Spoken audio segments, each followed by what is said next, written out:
जी हाँ दोस्तों, नमस्कार, जय हिंद, वंदे मातरम। हम आप सबके बीच फिर से हाजिर है एक नए वीडियो के साथ। फिर हमने आज नई एक प्रक्रिया जानने की कोशिश करते हैं। जैसे कि हमने पिछले बार में जाना था प्रार्थना क्यों करना चाहिए, प्रार्थना किन लोगों के लिए करना चाहिए, उसके बारे में जानना था। अब हम जानते हैं सूक्ष्म क्रिया। जो सूक्ष्म क्रिया जो किन किन अंगों को हमें क्रियाशील करता है, सूक्ष्म क्रिया किन किन शरीरों हमारे अंगों को बेहतर बनाता है, आज इसी के बारे में जानने वाले हैं, इसी के बारे में चर्चा करने वाले हैं। तो आइए हम सबसे पहले शुरू करते हैं और जानते हैं कि सूक्ष्म क्रिया होता क्या है। सूक्ष्म क्रिया जो कि हमारे शरीर में क्रियाशील अंग जो क्रिया करता है, जो अंग हमारे शरीर में एक मतलब क्रियाशील होता है, उन सभी के लिए हम कहते हैं सूक्ष्म क्रिया। सूक्ष्म क्रिया में जैसे आ गया हमारे गर्दन का एक्सरसाइज, जैसे इधर उधर कर दिए, गर्दन को घुमा लिए, हाथों को घुमा लिए, इन हथेलियों को जैसे हो गया, कलाइयों को हो गया, कलाइयों को घुमा लिए, इन कोहनी को घुमा लिए, इन भुजाओं को घुमा लिए, इन जैसे इन पैरों के घुटनों को हम घुमा लिए। इन सभी चीज़ों को सूक्ष्म क्रिया में सम्मिलित किया जाता है। इन सभी छोटे छोटे स्थान को जो क्रियाशील बनाया जाता है, इसे हम मतलब कि सूक्ष्म क्रिया कहते हैं। सूक्ष्म क्रिया में हम सम्मिलित करके हम सूक्ष्म क्रिया को हम अच्छे से कर सकते हैं। जो भी छोटे छोटे अंगों को हम जैसे बैठे बैठे कर लिए, बैठे बैठे हाथों को हिला लिए, गर्दन को हिला लिए, ये पेट को, कमर को ऐसे ऐसे कर लिए या ऐसे ऐसे कर लिए। तो आइए हम छोटी सी करके दिखाते हैं, जैसे सूक्ष्म क्रिया के बारे में हम करके दिखाते हैं। पहले तो हम हाथों को, हथेलियों को ऐसे ऐसे, उंगलियों को करते हैं। उंगलियों को करने के बाद फिर हम कलाइयों को घुमाते हैं, एंटी क्लॉकवाइज और क्लॉकवाइज घुमाते हैं। इस तरह से घुमाने के बाद फिर हम अपने हाथों को मोड़ लेते हैं, कहोनियों को और इन कुंडों को ऐसे घुमा के कोशिश करते हैं। कोशिश करने के बाद देखिए इस तरह से सूक्ष्म क्रिया में आता है। सूक्ष्म क्रिया को करना चाहिए। सूक्ष्म क्रिया को करते वक्त में फिर एंटी क्लॉकवाइज घुमाते हैं, उल्टा घुमाते हैं। उल्टा घुमाने के बाद ये हाथों को ऐसे करते हैं, सांसों को भरते हुए, सांसों को छोड़ते हुए करते भी है, तो और भी अच्छा रहता है। इस तरह से करने के बाद आप जब करते हैं ना, तो थोड़ी समय आप अपने समय अनुसार, अपने स्वेच्छा अनुसार कर सकते हैं। फिर ऐसे हो गया, फिर थोड़ी सी पहले अब हम गर्दन को घुमा लेते हैं। गर्दन को जैसे इस तरह से कर लेते हैं। पहले तो क्लॉकवाइज घुमाते हैं।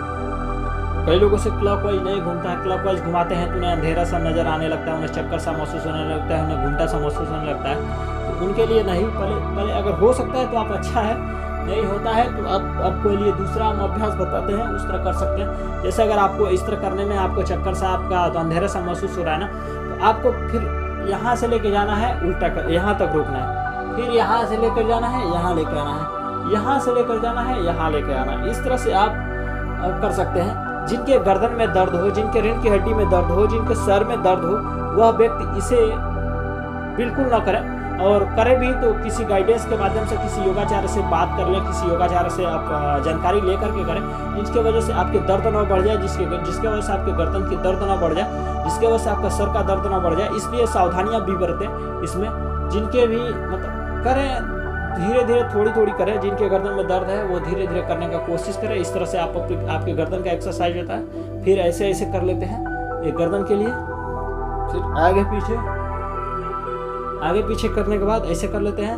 फिर हम करते हैं हाथों के लिए, फिर हाथों के लिए कर लेते हैं, उंगलियों के लिए, इन कलाइयों के लिए, इन गेहूनियों के लिए कर लेते हैं। गेहूनियों के बाद करने के बाद फिर यहाँ से ये पूरी हम सीने से लेकर के रीढ़ की हड्डी तक का एक्सरसाइज कर लेते हैं। ये होगा सीधा। अब उल्टा कर लेते हैं। उल्टा करने के बाद थोड़ी हम ऐसे कर लेते हैं। करने के बाद ये हो गए हमारे सूक्ष्म क्रिया। अब हो सके तो थोड़ी आप अपने पैरों को ऐसे कर लें, ऐसे कर लें, जिससे कि हमारे ये जो है ना, ये घुटने हो गए, चाहे घुटने के भी हो गए, चाहे यहाँ के कुल्हे भी हो गए, इन सभी चीज़ों को भी एक्सरसाइज हो जाता है। इस तरह से कर लें। इस तरह से करने के बाद आपको बहुत ही अच्छा रहता है, बहुत ही अच्छा महसूस करते हैं, आप बहुत ही बढ़िया फीलिंग महसूस करते हैं। इस तरह से आप करें, इस तरह से बहुत ही बेहतर है। मतलब थोड़ी कर लें, जिस हिसाब से करना चाहते हैं। चाहे तो आप यहाँ से रख करके आप अपने घुटनों को यहाँ पर रख लें। यह सूक्ष्म क्रिया हो गई। इस तरह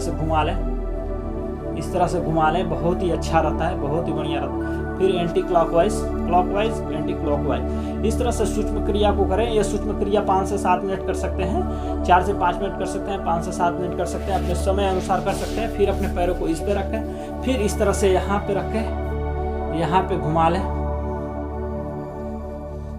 और भी इसमें तमाम आपकी बातों को हम बताएंगे, तमाम ऐसी क्रियाओं को बताएंगे, आगे बताने की कोशिश करेंगे। तब तक के लिए हम आपको समझाने के लिए इतना बताया, और यहाँ हाथों पैरों के लिए भी बहुत कुछ हो सकता है। तो इस तरह से आप सूक्ष्म क्रिया को करके सूक्ष्म क्रिया के छोटे छोटे अंगों को क्रियाशील कर सकते हैं। छोटे छोटे अंगों को आप सुचारू रूप से चलने के लिए बेहतर एक सिग्नल दे सकते हैं, बेहतर एक अनुमान दे सकते हैं। तो इस तरह से आप सूक्ष्म क्रिया को करें। हम आगे जानेंगे कि व्यायाम के बारे में, व्यायाम में क्या क्या फायदे होते हैं, व्यायाम को किस तरह से करना चाहिए, इन सभी चीज़ों के बारे में जानेंगे। आज के लिए सूक्ष्म क्रिया में इतना ही। मिलते हैं अगली बार एक नई वीडियो के साथ। तब तक के लिए धन्यवाद।